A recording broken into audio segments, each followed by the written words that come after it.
Assalamualaikum warahmatullahi wabarakatuh. Puji serta syukur marilah kita panjatkan kepada Tuhan Yang Maha Esa, karena berkat rahmatnya kita semua bisa berkumpul pada sore hari ini dengan rangka untuk mempresentasikan hasil dari diskusi kami. Kami dari kelompok 2 kelas A, pada mata kuliah Politik Pertanian akan mempresentasikan dengan tema struktur dan karakteristik pertanian dengan dosen pengampu yaitu Parudiana Salam SPDMM. Next.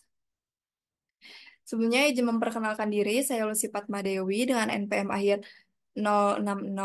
Adapun rekan-rekan saya yaitu Dede Fikri Firmansyah dengan NPM akhir 033, Juniarta Praja Tesalonika dengan NPM akhir 040, Najipa Islamai Fadila dengan NPM akhir 068, Fidela Raizatul Fadilah dengan NPM akhir 069, dan Silvianisa Nurhaliza dengan NPM akhir 071. Next.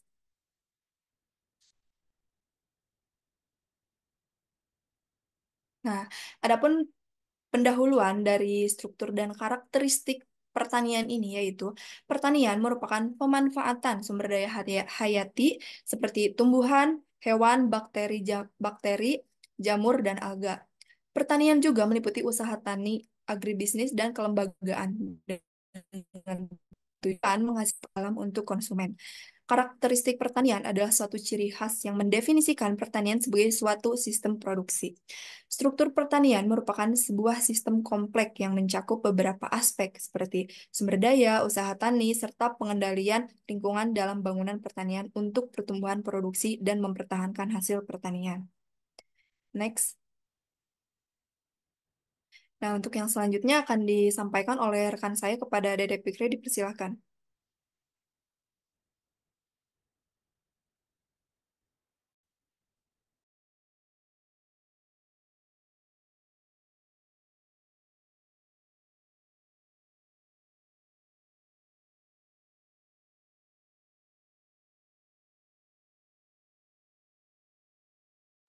Kepada Dede Fikri, waktu dan kesempatannya kami persilahkan untuk memulai pematerian.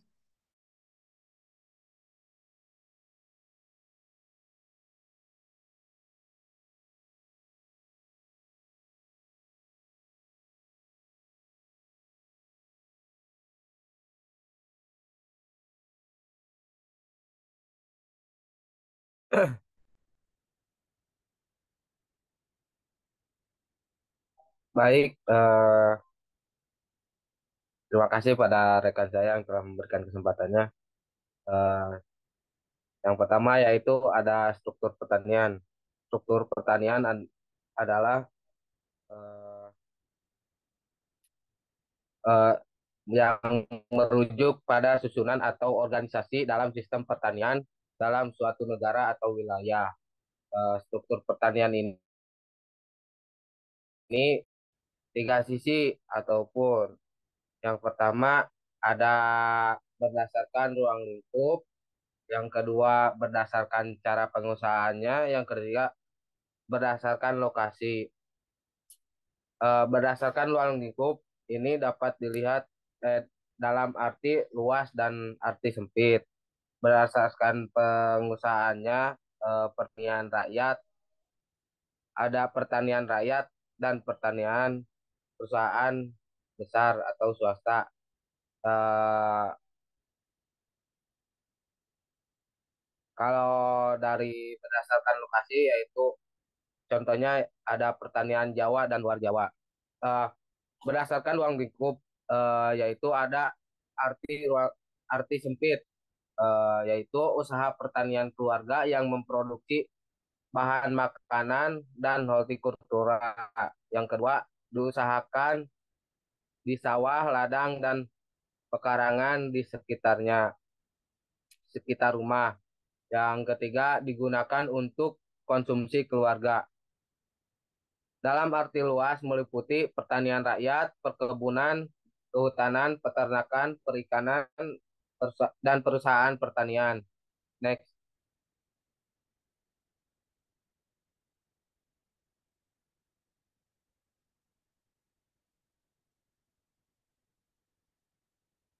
Struktur pertanian mencakup dari berbagai berbagai aspek seperti jenis usaha tani, eh, pertanian tanaman pangan, eh, contohnya adalah jenis pertanian tanaman pangan, hortikultura, peternakan, dan kehutanan.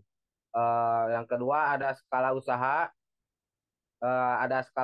kecil, menengah, besar, dan industri. Yang selanjutnya yaitu lokasi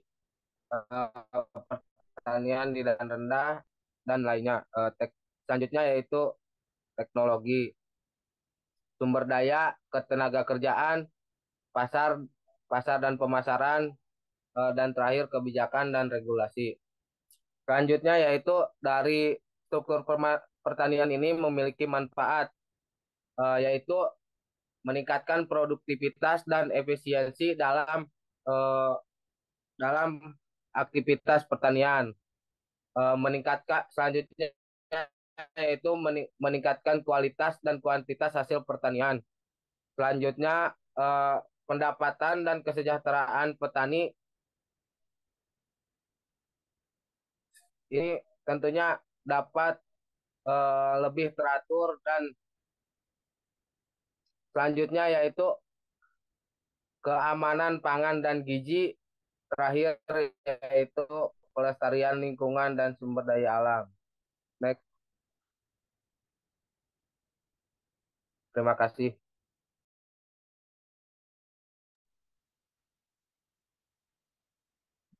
Baik, selanjutnya yaitu karakteristik pertanian. Yang pertama ada terfragmentasi atau terpencar. Fragmentasi lahan adalah proses di mana lahan pertanian terbagi menjadi bagian-bagian yang semakin kecil akibat pewarisan atau pembagian tanah secara turun-temurun. Nah, akibatnya luas kepemilikan pertanian yang dikelola oleh petani pun semakin berkurang. Pertanian umumnya dijalankan pada lahan-lahan kecil yang terpisah sehingga dapat berdampak pada efektivitas produksi dan distribusi. Fragmentasi lahan pertanian terjadi melalui tiga proses, yaitu jual beli sebagian tanah pertanian, waris, dan hibah. Karakteristik pertanian yang kedua yaitu spesifik dan multilokasi. Spesifik adalah praktik pertanian diadaptasi berdasarkan faktor-faktor lokal seperti karakteristik tanah, iklim, dan permintaan pasar guna mengoptimalkan hasil produksi. Sedangkan multilokasi yaitu pengujian varietas atau metode pertanian yang dilakukan di berbagai wilayah untuk mengevaluasi kestabilan serta kemampuannya beradaptasi dengan kondisi alam yang beragam.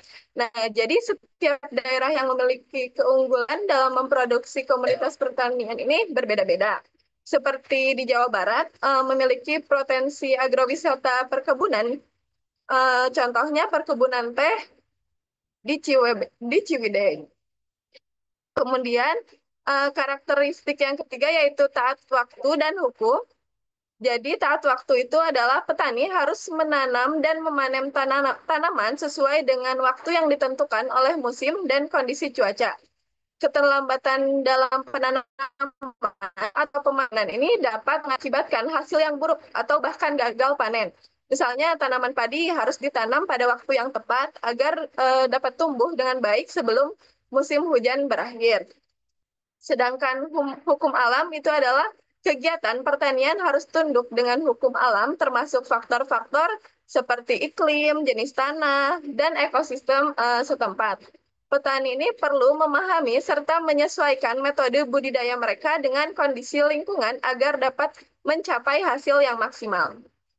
Next.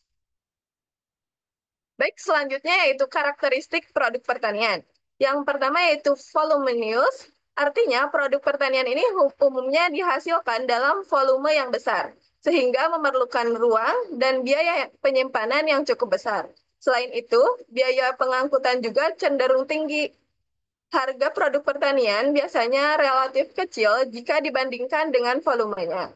Nah, jadi total biaya pemasarannya juga seringkali jauh lebih besar secara proporsional dibandingkan dengan biaya produksinya. Yang kedua yaitu perishable, yaitu produk hasil pertanian dikenal tidak tahan lama dan sangat mudah rusak. Nah, disebabkan oleh rendahnya kualitas penanganan pasca panen, kandungan air yang relatif tinggi, dan faktor-faktor lain yang lekat dengan karakteristik biologis dan fisiologis produk agronomi itu sendiri. Oleh karena itu, perlu penanganan pasca panen yang tepat untuk menjaga kualitas. Yang yang ketiga yaitu musiman. Jadi ketersediaan produk hasil pertanian ini bersifat musiman. Ketika musim panen, produk tersedia di pasar dalam jumlah yang melimpah, namun sebelum dan setelah panen sering terjadi kelangkaan di pasar. Nah, contohnya ada musim durian, musim mangga, rambutan, dan lain-lain. Yang terakhir yaitu heterogen. Produk pertanian ini bersifat heterogen ditandai dengan variasi jenis, kualitas, dan karakteristiknya. Perbedaan ini dipengaruhi oleh lokasi geografis, jenis tanah, iklim, dan metode daya. Misalnya, padi yang ditanam di daerah berbeda bisa memiliki ukuran, rasa, dan produktivitas yang bervariasi. Selain itu, perbedaan kalender tanam antar wilayah juga menyebabkan perbedaan tahapan pertumbuhan tanaman dalam waktu yang sama. Sekian dari saya, selanjutnya akan dilanjutkan oleh rekan saya. Terima kasih.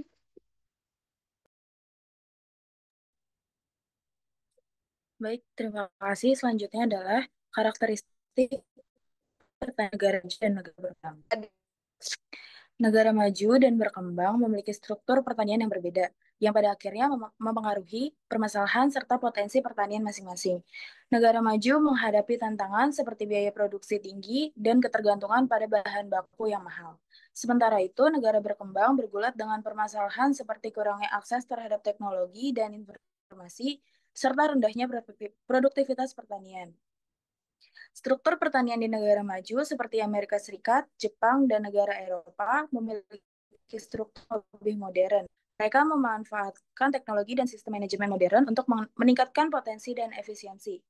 Karakter utama pertanian di negara maju meliputi penggunaan produk teknologi tinggi, skala produksi yang besar, produktivitas tinggi, fokus pada efisiensi, diversifikasi produk, serta pasar yang luas. Next.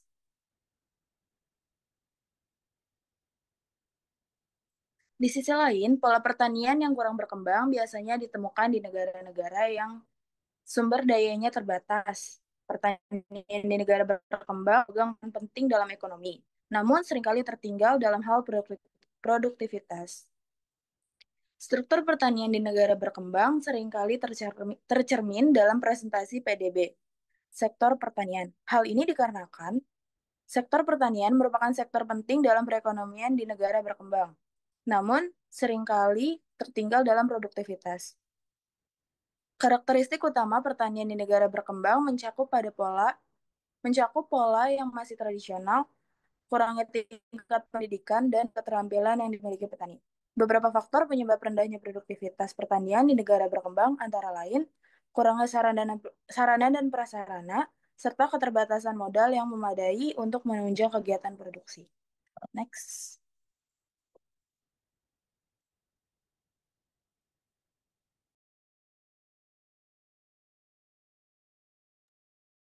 Oke, baik. Di sini saya akan menjelaskan mengenai dampak politik pertanian terhadap struktur pertanian. Nah, struktur pertanian akan berpengaruh terhadap dampak-dampak dari struktur pertanian. Nah, yang pertama ada reformasi agraria dan juga kepemilikan lahan. Dalam reformasi agraria dan kepemilikan lahan ini memiliki dampak positif maupun negatifnya. Yang pertama yaitu ada dampak positif pada reformasi agraria dan kepemilikan lahan, yaitu adanya pemerataan distribusi lahan melalui reformasi agraria sehingga meningkatkan kesejahteraan petani kecil. Ya, lalu mengurangi konflik agraria akibat ketimpangan kepemilikan lahan. Lalu ada dampak negatifnya. Yang pertama adalah implementasi yang tidak efektif dapat menghambat suatu investasi di sektor pertanian dan juga petani yang menerima lahan tetapi tidak memiliki akses modal tetap memiliki kesulitan untuk meningkatkan produktivitasnya. Lalu adapun dampak struktur terhadap perdagangan dan juga kebijakan impor dan ekspor. Yang pertama ada dampak positifnya, yaitu dengan adanya struktur pertanian, maka memberikan dampak pada perdagangan dan kebijakan impor-ekspor, yaitu adanya mendorong ekspor komoditas unggulan pertanian dan juga meningkatkan suatu pendapatan dari sebuah negara. Lalu dapat melindungi petani dari produk impor yang murah dan juga yang mudah rusak pada pasar lokal. Adapun dampak negatifnya, yang pertama yaitu jika impor pangan terlalu besar, petani lokal kesulitan bersaing dengan harga produk mereka jatuh dengan harga yang murah. Lalu yang kedua ada proteksi berlebihan terhadap produk lokal dapat menyebabkan isolasi pasar, mengurangi daya saing pertanian nasional. Lalu adapun dampak struktur terhadap modernisasi dan juga dampak politik terhadap struktur modernisasi dan juga teknologi pertanian. Nah, dampak ini terdapat menjadi dua, yaitu dampak positif. Dengan dampak positif, program mekanisme dan juga digitalisasi pertanian yang didukung oleh pemerintah meningkat efisiensi pada produksi. Lalu, pengembangan riset dan juga inovasi dalam bidang pertanian mendukung pertumbuhan pada sektor pertanian. Adapun dampak negatifnya, yaitu petani kecil yang tidak memiliki akses terhadap teknologi baru dapat tertinggal dan juga tidak mampu bersaing dengan petani yang lebih modern. Selanjutnya akan dijelaskan oleh rekan saya.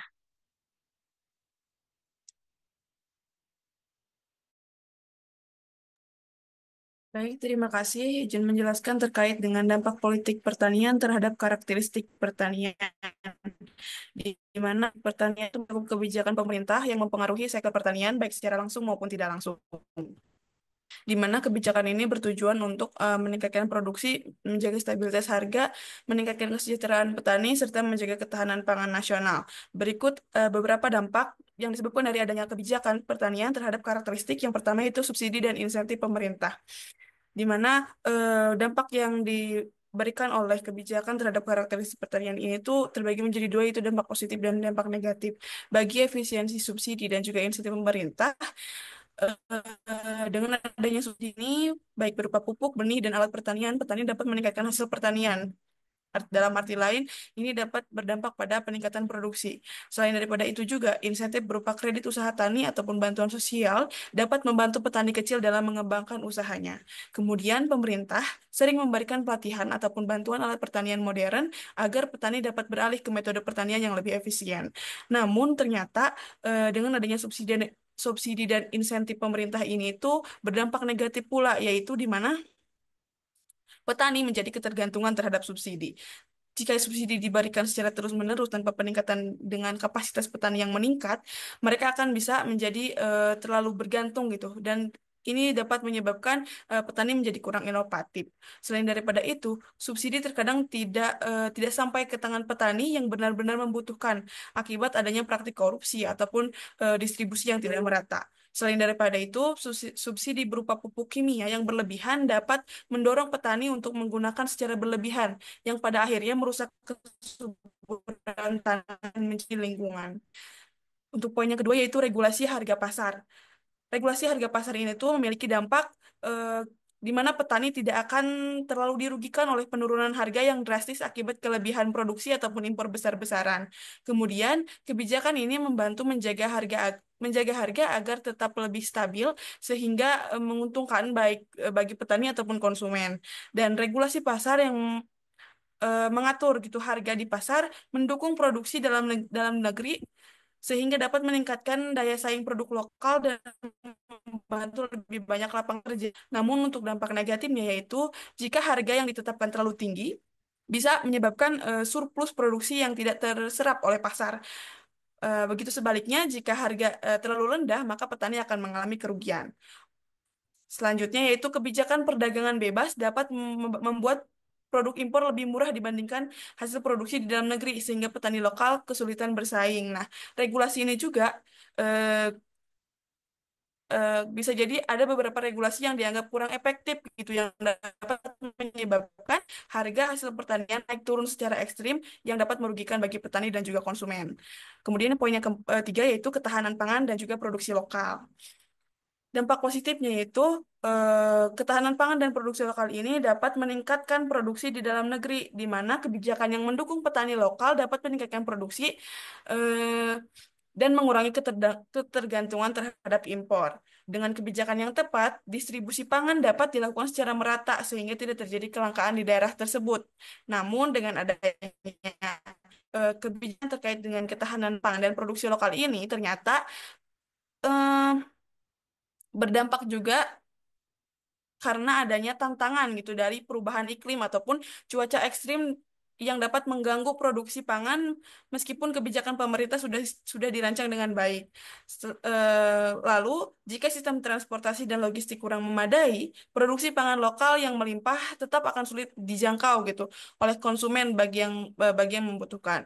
Kemudian di beberapa daerah ternyata kebijakan ini eh, masih dapat belum efektif dilakukan karena masih ada beberapa daerah yang memiliki kekurangan lahan sehingga produksi pangan tetap menjadi tidak merata. Sekian dampak dari pria yang dapat saya sampaikan. Selanjutnya, terima kasih.